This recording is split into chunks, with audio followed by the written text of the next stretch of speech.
आप देख रहे हैं टुडे हरियाणा यूट्यूब चैनल। जो भी साथी चैनल पर पहली बार आए हैं वो चैनल को सब्सक्राइब कर लीजिए। आइए आपको बताते हैं आज हरियाणा की 25 बड़ी खबरें।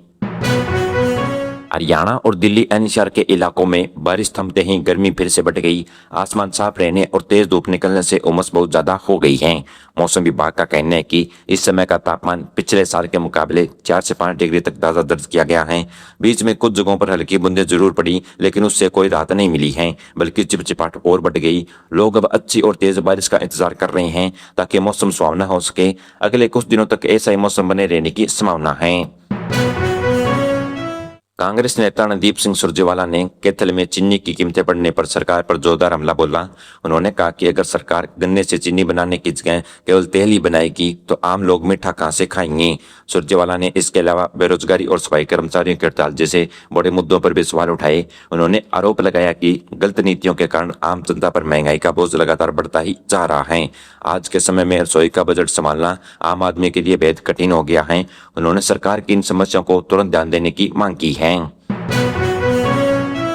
इनेलो नेता अभय सिंह चौटाला ने बहादुरगढ़ में पार्टी कार्यकर्ताओं के साथ बैठक की। उन्होंने कांग्रेस और भाजपा दोनों पर मिलकर सरकार चलाने का बड़ा आरोप लगाया। नफे सिंगराठी मामले में अब तक कोई ठोस कार्रवाई नहीं होने पर उन्होंने बड़े आंदोलन की चेतावनी दी है। चौटाला ने जानकारी दी कि 27 सितंबर को नोहा में पूर्व उप प्रधानमंत्री देवीलाल की याद में बड़ा कार्यक्रम रखा जाएगा। उन्होंने सभी कार्यकर्ताओं से मिलकर काम करने और संगठन को मजबूत करने की अपील की है।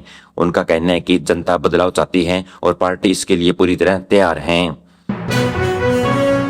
हरियाणा के सरकारी स्कूलों में प्रवेश को लेकर राजनीतिक गर्मा गई है। कांकरों जनता पार्टी यानी सीजीपी स्कूलों के हालात सुधारने के लिए स्कूल ठीक कराओ अभियान चला रही है। इस पर शिक्षा मंत्री महिपाल ढांडा ने कड़ा एतराज जताया। उन्होंने कहा कि गांव के सरपंच की मंजूरी के बिना किसी को भी स्कूल के अंदर जाने को नहीं दिया जाएगा। वहीं दूसरी तरफ सीजीपी के नेताओं का कहना है कि इस तरह के बयानों और रोकों से डरकर अभियान बंद नहीं करेंगे। इस मुद्दे पर दोनों तरफ से जमकर तीखी बयानबाजी हो रही है।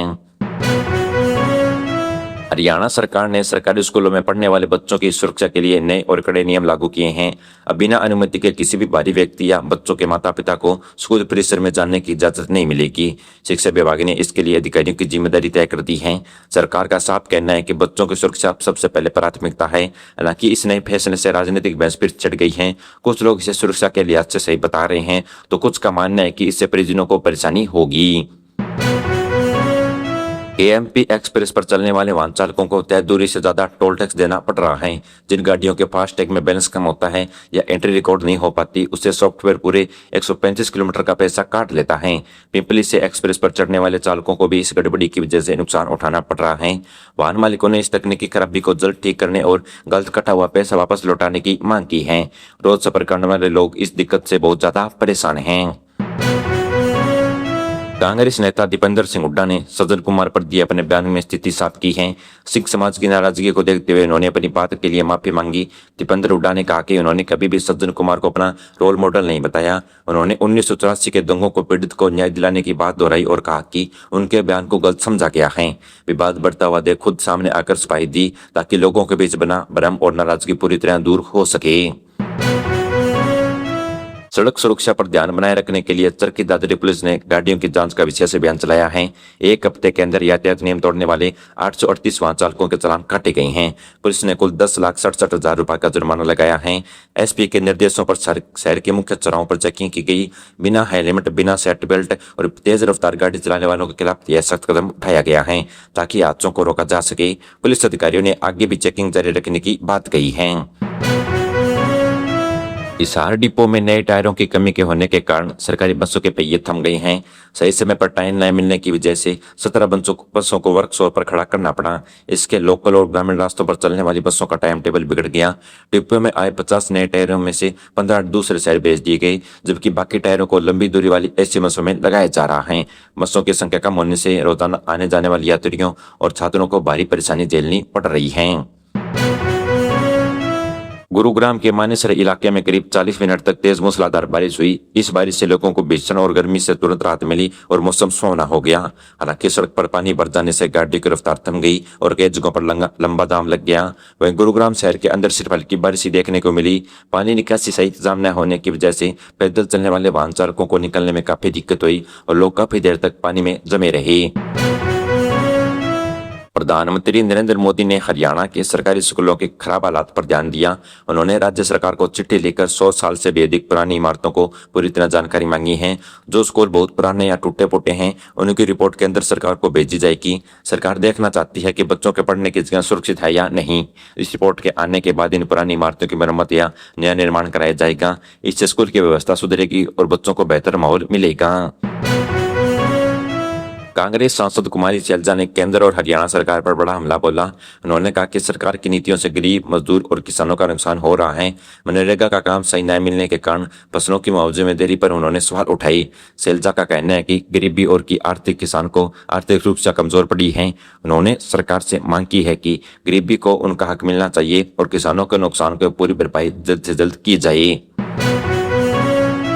हरियाणा सरकार ने हड़ताल कर रहे सफाई कर्मचारियों को राहत देने की बात कही है। सरकार ने कर्मचारियों को जॉब सिक्योरिटी को हर महीने 22,590 रुपए की पगार देने का ऑफर किया है। हालांकि सफाई कर्मचारी यूनियनों का कहना है कि सरकार ठेका प्रथा को पूरी तरह खत्म करे और पुराने समझौते को लागू करे। कर्मचारियों की हड़ताल अभी जारी है। अब देखना होगा कि सरकार किस नए प्रस्ताव के बाद सफाई कर्मचारी अपनी हड़ताल वापस लेते हैं या नहीं। फरीदाबाद से दिल्ली और नोएडा जाने वाले लोगों के लिए अच्छी खबर है। डीएनडी केएमपी एक्सप्रेस की दूसरी लाइन को चालू कर दिया गया है। फरीदाबाद से जैतपुर पुस्ता रोड से महारानी बाग की तरफ जाने वाले इस लाइन से गाड़ियों का चलना आसान हो जाएगा। पहले सिर्फ एक तरफ का रास्ता खुला था, लेकिन इस नए रास्ते खुलने से अब जेवर एयरपोर्ट तक पहुंचना भी आसान होगा। रोज सफर करने वाले चालकों को लंबे जाम से राहत मिलेगी और उनका समय बचेगा। हरियाणा भाजपा अध्यक्ष अर्चना गुप्ता ने कांग्रेस के प्रति हमला बोला।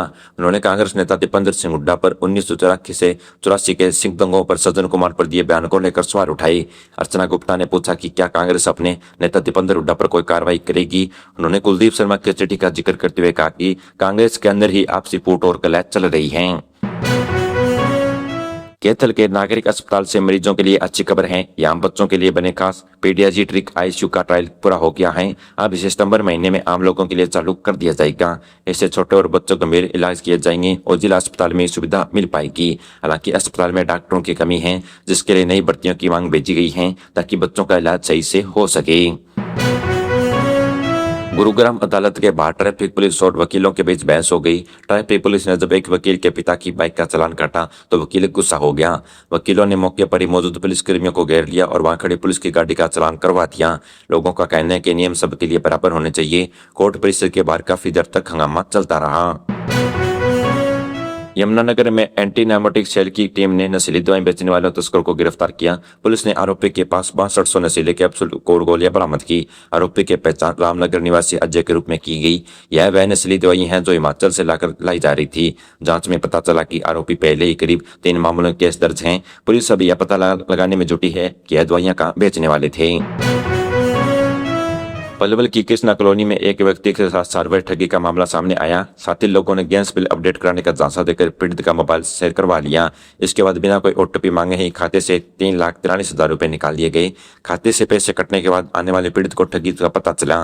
पीड़ित ने पुलिस में शिकायत दर्ज कराई और मामले की जाँच शुरू कर दी है। मेरे द्वारा बताई गई खबरें आपको कैसी लगी कमेंट बॉक्स में जरूर बताइएगा।